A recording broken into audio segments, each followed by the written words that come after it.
What if Deku had Doctor Strange's powers? Now, how we're gonna do this is basically, make a time warp. Well, not a time warp, but let's say there's multiple. Don't you know how there are multiple universes in Doctor Strange universe? Well, let's say there's also multiple, I don't know. No Doctor Strange's, but multiple.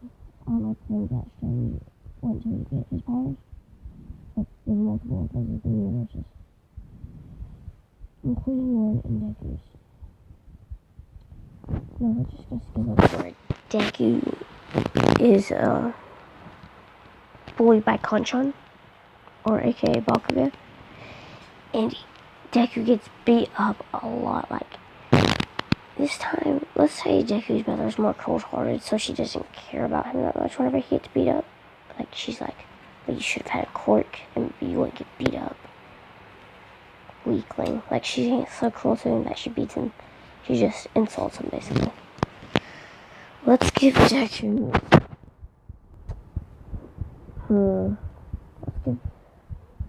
after Deku gets beat up, let's just have Watching decide that she wants to leave Deku there. Deku's mom decides that she just wants to leave Deku there. She's tired of taking care of him. And then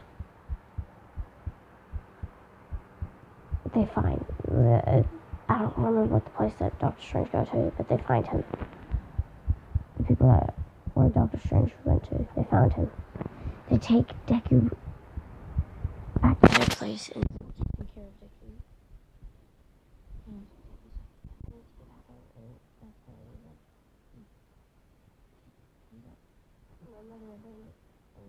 She thought they were going to try finding his family, but the lady told him that she hadn't known everything.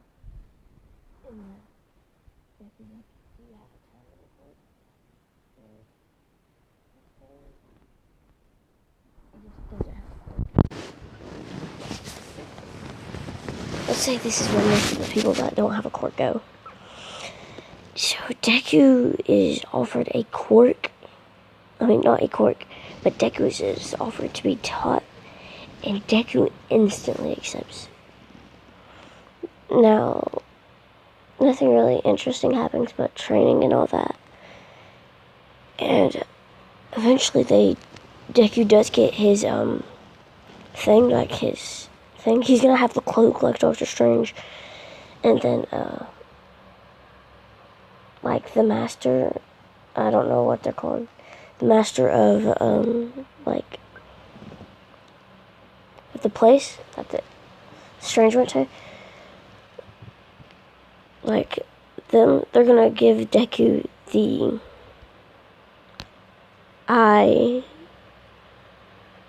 the all-seeing eye thing, aka the Time Stone. Right there, the Time Stone. Deku will accept the Time Stone, and now Bakugo has not seen Deku in years. Ever since he's beaten him up, he hasn't seen Deku at all. So Deku goes to that school, right, and he sits right next to Bakugo. And now he takes the exam, and he passes. Now, there is a rule that they protect the world from mystical things, but they're going to allow Deku to protect the world from real threats and mystical threats. They're going to allow that. We're gonna make that a thing. That he's allowed to protect from mystical threats and real threats. I mean, mystical threats and normal threats to just the world. And not, they're both threats to the world. So Deku would take the exam, and everyone is just shocked with the sheer power of Deku. Because, if you remember, Deku has... Doctor Strange has the power of... let's say I don't know really how Doctor Strange does that thing, or whatever. But my perception of the Time Stone is that you can control time itself, which means you can pause time, you can go forward in time, you can go back in time, you can bring past time to the future time, or present time, or you can bring future back to present, basically, and then future back to past, all that, and you can bring present to future, present to past. Yes, this is really complicated. So Deku is just a beast. He just pauses time, and this pauses everything. Like, they don't even know what's going on. He just walks up to one of the robots and uses his power. Like, don't you know the power that Strange has to open those portals? He uses one above the robot. He uses, not above, but one below the robot, and then one, like, let's say he, like, make different portals, like, where the robot will fall through it, and then he'll appear somewhere else. And, like, he made another portal way up high, not directly above the other portal, but, like, off to the side, and then it drops through, giving him, well, he unpauses time and lets it fall through. And then he just uses, like, he's just like, these robots are way too easy, and he just decides to use, basically, like, the Strange powers, like, how he makes those portal things and uses them. And everyone's like, how many quirks does this kid have? He has not super strength, he has super speed. Heck, I can't even see him. And then everyone's flipping out, and I don't really know what the spells are in the thing, but there's a couple of spells. I know there's invisibility, like there's something about invisibility. There's the mirror place and all that. But what we're gonna do is we're gonna give Deku a couple of arsenal spells, which is his first spell will be what should his first spell be? Fire manipulation. He can control fire. His second, ice. His third, water. And we're not going to make him an airbender. So let's also make it metal as well. We're not going to make him, we're not going to make him a bender. He's just going to be able to shoot like those alloys out and control those alloys. So kind of like a bender, but not a bender. Now Deku will go past the exams easy. First place. And now he doesn't encounter Uraraka because he's not nervous or anything. And he does save her, but just pauses time and just saves her. He doesn't even need the extra points. And now it comes to when they're in well, this is whenever Deku gets accepted, basically. Deku doesn't care. He just gets into UA. And now Deku is just, like, whenever he gets into UA, like the physical exam, he's just destroying it. Like, he's absolutely destroying it. Speed test, easy. Just pauses time and walks to the other side. And then, like, everyone's amazed with his speed. His speed is over 5. Wait, no, it's not that. The time it took him to get across that, I don't know if it was 50 meters or something. I believe it was. It took him less than 0 seconds. Like, the machine just instantly snapped in half, broke, and everyone was just amazed. Like, they're like, whoa, he's really fast. And then it comes to the ball test. He just made like a universe thing. Like, he just made a portal, and then basically he opened a portal to another dimension and just threw the ball through, and it said infinite. So basically, those are like the 2 main tests I wanted to mention. Everything else he does pretty fine on. His body physique's pretty good now that. So the one they will be kicking out is Mineta. I don't know why I always pick Mineta. I just pick Mineta. I want to say Mineta. They kick out Mineta. Now, Deku is in the class, and Bakugo starts to recognize him.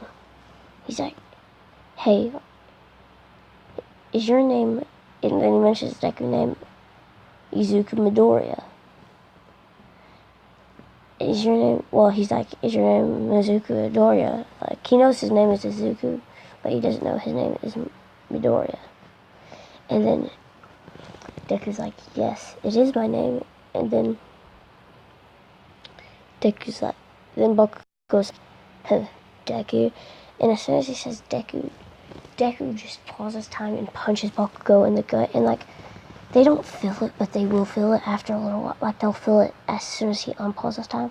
So yeah, technically that I'm gonna count that as he's able to mess with people whenever he pauses time. I'm gonna let him do that. So he punches Bakugo in the gut 7 times, draws a mustache on his face, and then also, what else does he do? Let's say he also trips him, and then he unpauses time, causing Bakugo to fall, his stomach to hurt, and also have a stupid mustache on his face. Everybody is just laughing at him, like laughing at Bakugo. He's like, how'd you trip and end up getting a stomach ache? And how'd you get that ridiculous mustache on your face? And he's like, Deku, you did this. I will not let you get away with humiliating me. And he goes to like explode at Deku. And as soon as he does it, he just pauses time. Deku takes him outside. Like, he's about to do the explosion. Deku takes him outside, sits him down. And now Aizawa isn't in class. Because, like, this is basically around the end of class where Aizawa just goes to sleep. Let's just make this up. This is like, I don't know what day. And Deku just kicks him 7 times in the shin, because that hurts. And then he unpauses time, causing Bakugo to explode, but also basically fall because he got kicked in the shin. But before he pauses, Deku pauses time again, and then kicks him directly in the face. And then unpauses time, basically causing Bakugo's face to hurt, his knee to hurt, or his shin to hurt. And Bakugo is just like, okay, you next time, I'll get you later, you nerd, and then walks off. Deku is honestly not scared of Bakugo. He's just like, yeah, whatever. And then Deku goes, oh, well, basically back to wherever you want. I don't know what the place is called again. And I might end this off here, but I'm going to at least get to the part where they pick teams. And they pick teams, and Deku's not weird around girls, because this basically like the supreme ruler or something, or whatever the place was a girl, but it wasn't like the same girl from a different dimension. Let's say her name was, let's just make up a fake name. I don't know. Y'all guys make up a fake name. For right now, I'm going to call her Girl. And now, Deku has talked to a bunch of girls, because there was other students at the school. Don't forget that, because if you watch the movie, there was a bunch of other students at the school. Deku is basically, like, everyone's surprised with Deku, how powerful he is. Even Todoroki is surprised by his power. He's like, he has fire power and ice. I'm the only one who's supposed to have that power. Especially whenever they're mixed together. Oh, you make me so mad, Deku. Ah! Well, his name would actually be Izuku, but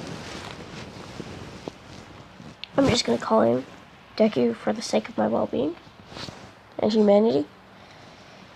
Deku just does not care. He does not give anything, bro. So Deku goes to, oh, it's when they make teams, yeah. That's where I left off at. I don't know. So they make Yuki and Uraraka are paired. Bakugo and, Bakugo and what's Ida is paired. Bakugo and Ida are paired. And Deku is just ready for this. Deku just destroys Bakugo in this battle. But you will not know that until next time what happens. So I guess